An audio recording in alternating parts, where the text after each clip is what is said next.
Welcome to Kenton Teaches. Enjoy the video. You start by opening Roblox Studio and loading the place that contains the model you want to move. Select the model from Explorer or click it directly in the viewport so you're editing the right object. Once selected, switch to the Move tool and check whether the model is anchored or collidable.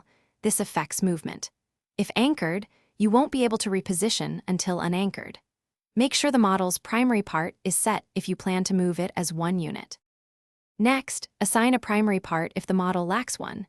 This makes movement predictable because Roblox uses that part C frame for the whole model. With primary part set, use the Move tool to drag along axes or enter exact position /C frame values in the Properties panel for precision. Once done, toggle grid, snapping on or off depending on the placement you want, and use the toolbar gizmo for rotate or scale adjustments. This ensures pieces stay attached and maintain relative offsets. Finally, anchor the model once positioned to prevent accidental shifts during editing or runtime.